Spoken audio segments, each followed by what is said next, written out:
Hey, thanks for joining us again for another edition of the Pigskin Preview here at Wings to Go. I'm Dave Ruthenberg with the News Eagle, and along with me, as he is every week, is our own gridiron guru, Brian Hacker. Welcome again, Brian. Hey, thanks a lot. And once again, I am not Sack Man, for those of you that are questioning. Especially after last week, he does not want to ever be confused with Sack Man. I was asked yesterday.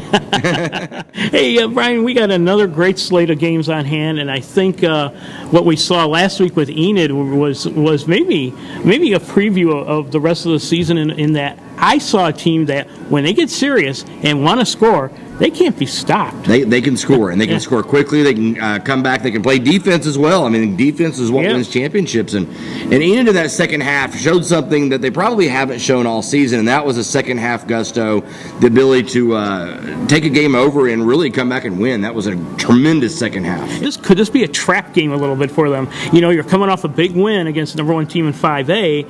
Now you're taking on a team that, let's be honest, traditionally has not been very strong. It's not very strong. They haven't shown a lot this year. You're going on the road to their house, so you've got to go into Ponca City, and you've got to shut that crowd up from the get-go. You've got to knock it down, get that momentum.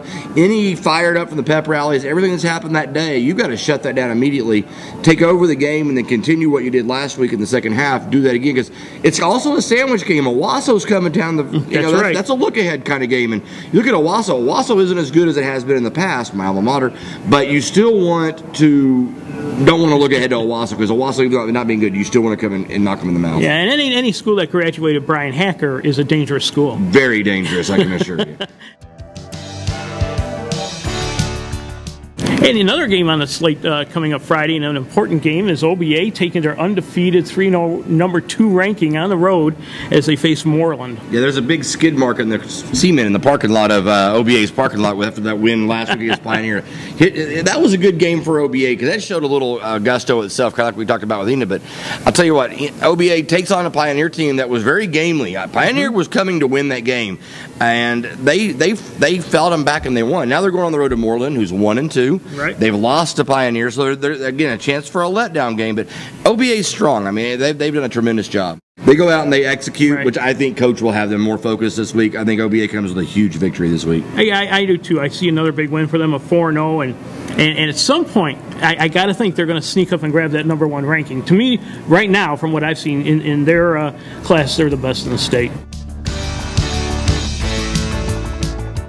Pioneer is going on the road this week also, and they have a very, very tough opponent in number 1 Cashin. Well, yeah, Pioneer. I mean, you go out to OBA and you really smash the number 2 team in the state up against the wall the entire game, and you lose in the last play of the game. But you got to feel really good if you're Pioneer going into this game against Cashin. You're going to the number 1 team in the state. They've outscored their opponents 143-49. Pioneer scored 462, giving up 69. They're playing down the middle of the road. But Cashin is a team.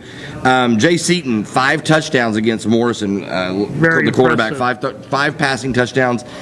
Cashin's going to move the ball on you, Pioneer. You need to go out and you need to hit him in the mouth like you did OBA.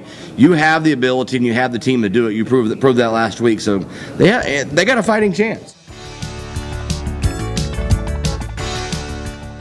Hey, Brian, let's talk a little 8-man football. We got a game coming up, Timberlake at Waukomis, and I think it's going to be a lot of fun for the fans to watch. I think, Waukomis isn't as low as some people probably would have projected in the beginning of the season. Timberlake's pretty high, though. Timberlake is a strong team. And if you're Waukomis this week, you got Timberlake coming to your house, maybe looking ahead a little bit to Covington Douglas. So Waukomis has a chance to hit Timberlake in the mouth and really sneak up and get a victory there.